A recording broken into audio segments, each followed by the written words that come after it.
and we hope so.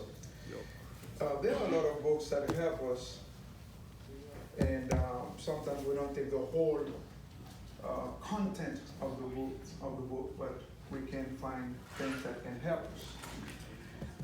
It's the four signs of a dynamic Catholic parish or religion. By the way, Jesus did not want to make another religion.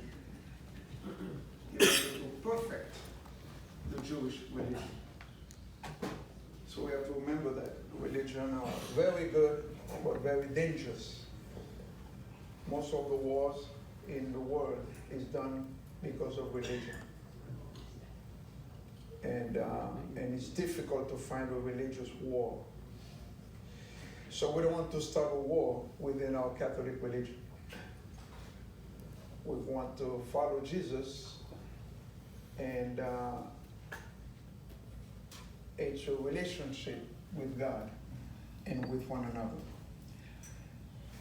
So the first step is prayer. And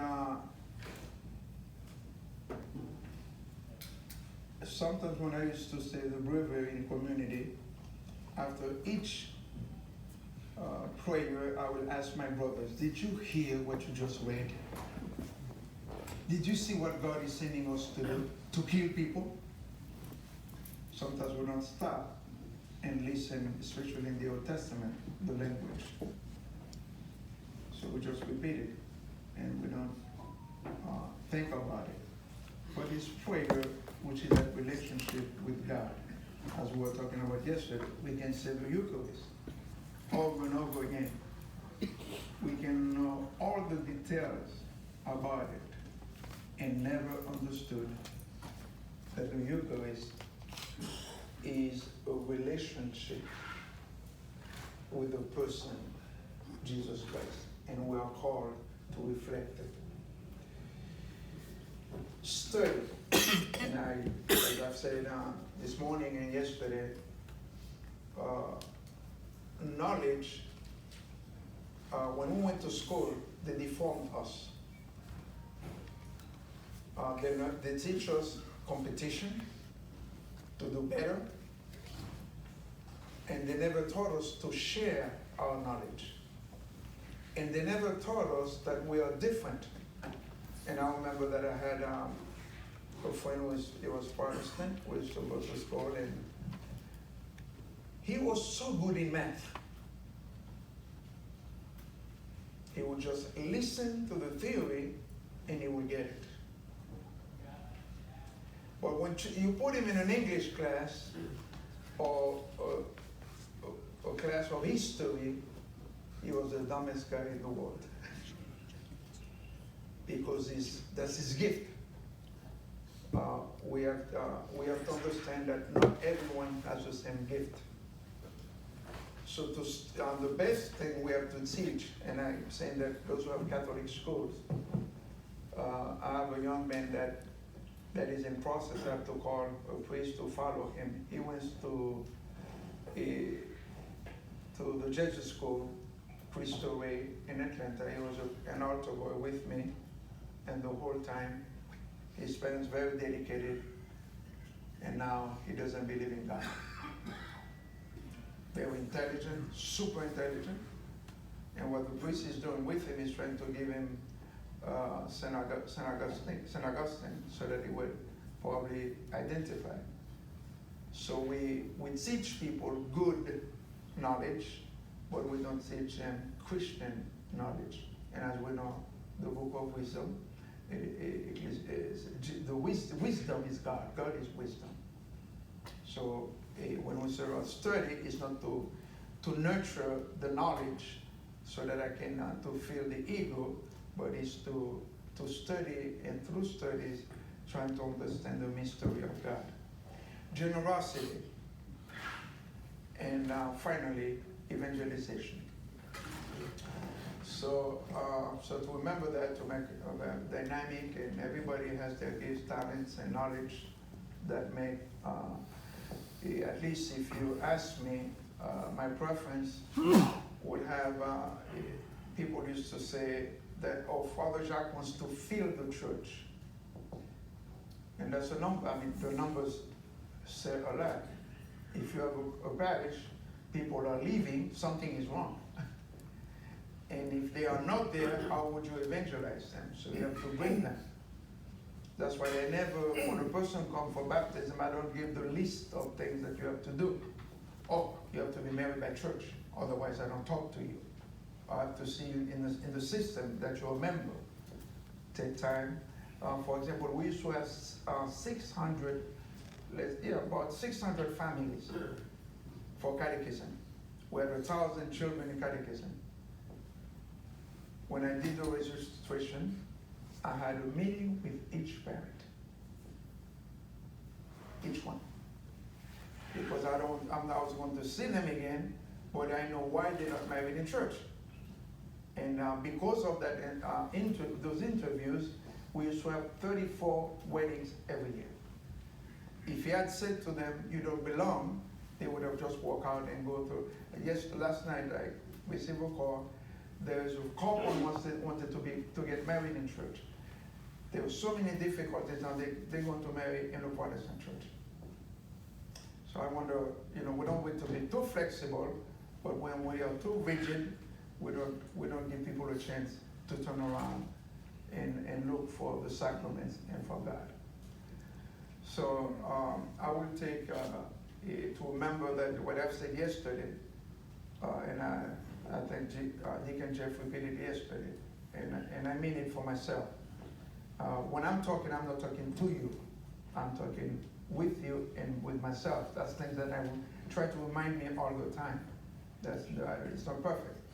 So if you don't participate, you have no reason to complain. If you do complain, do it to yourself. Got it? Hello? Yes. It's like in church when someone will walk in and walk outside.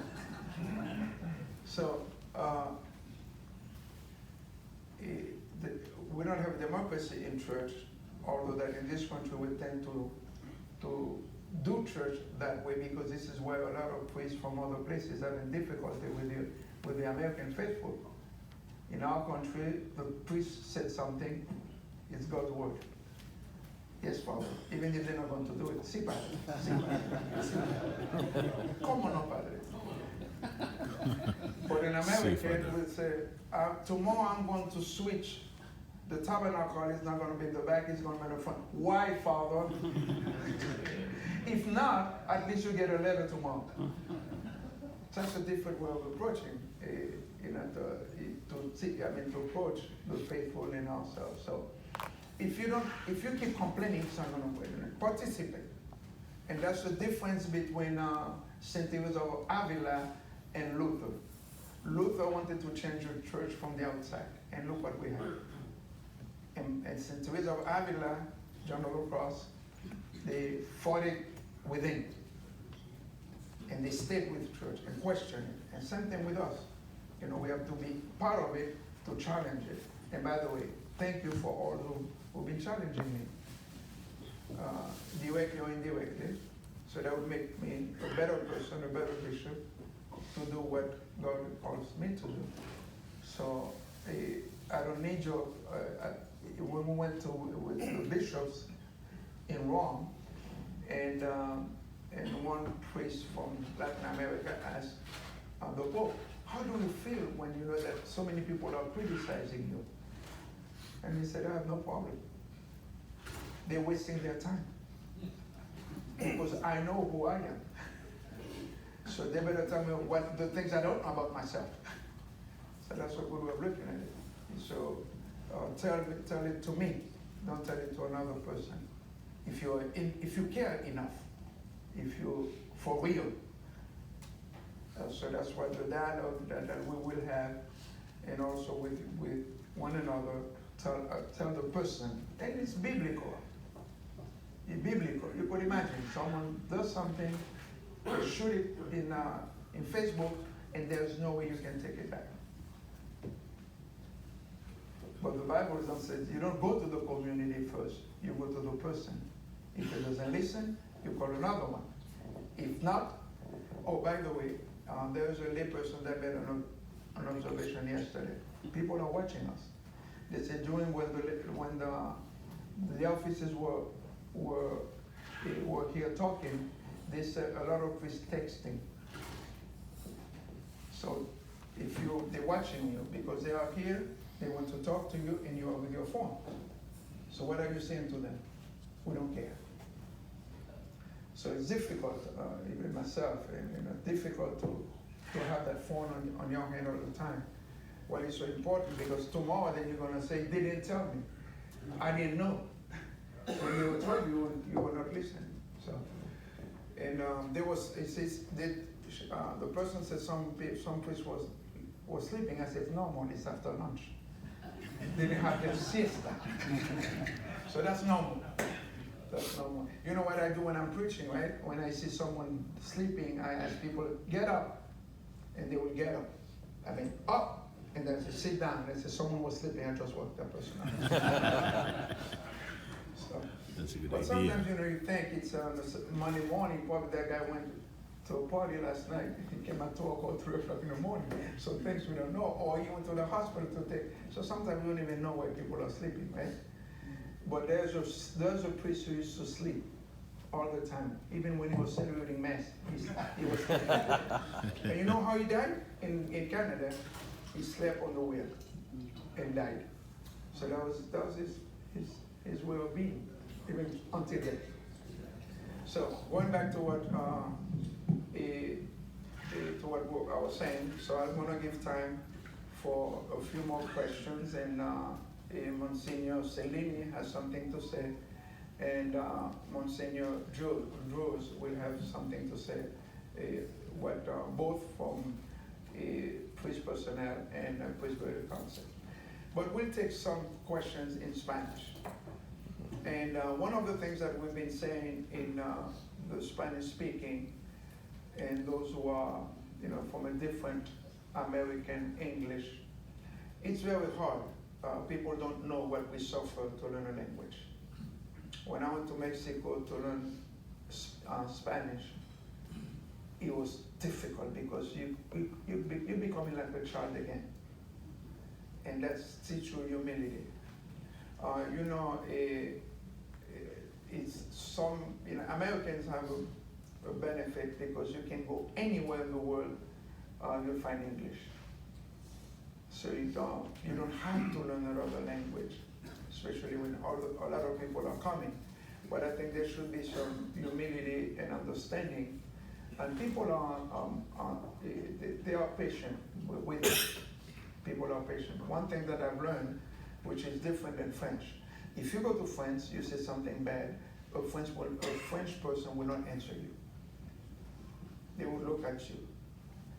But American, I learned it very fast. When you say something wrong, they will repeat it, so you know how to say it.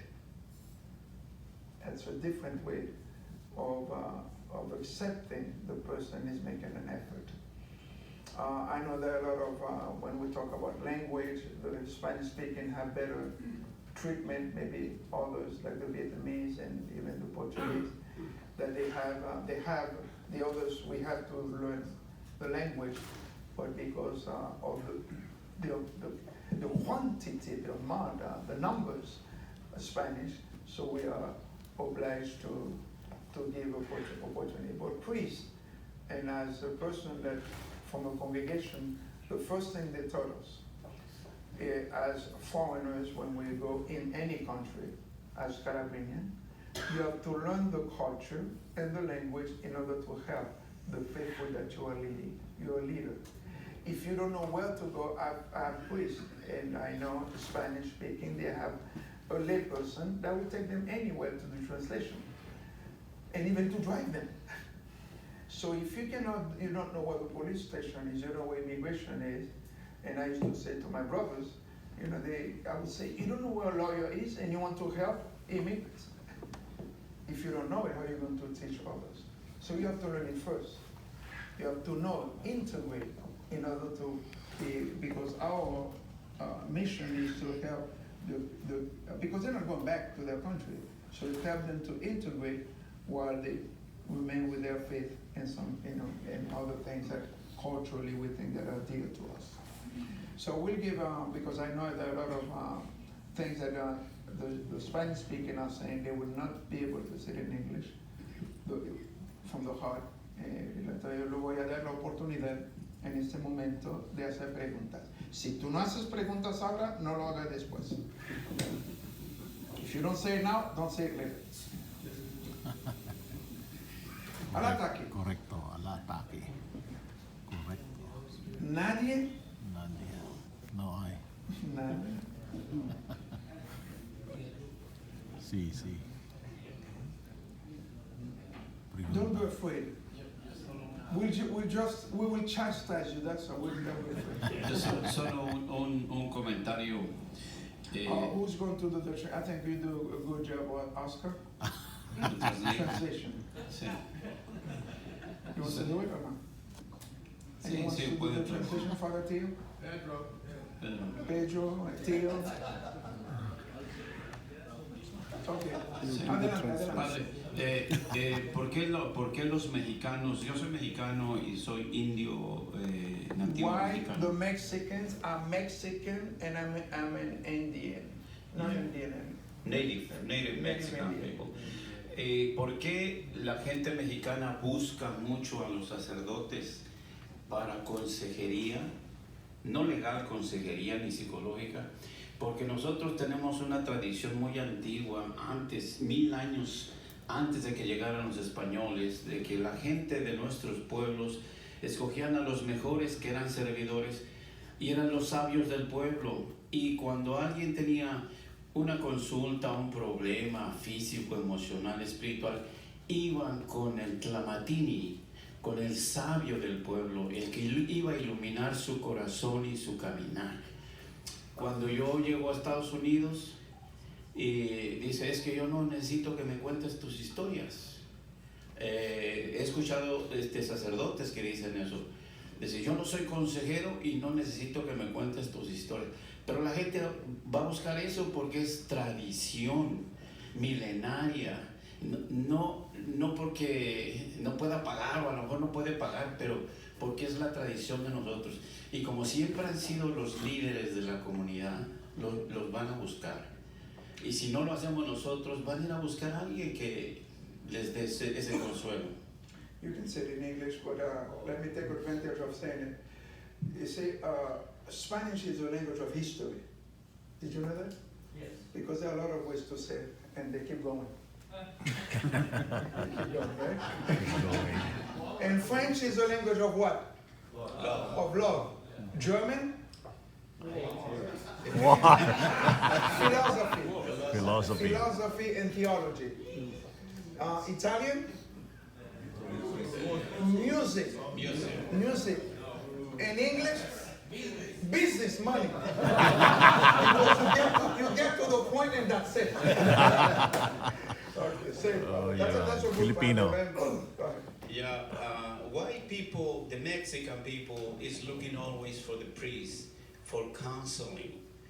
Well, because we have a millenary tradition before the Spaniards came, before 1500 years before. The community chose the best men or women to be the advisor, to be the counselor, to be the wise men. We have a special word to call them, Tlamatini, which means the one who helps me to find my light.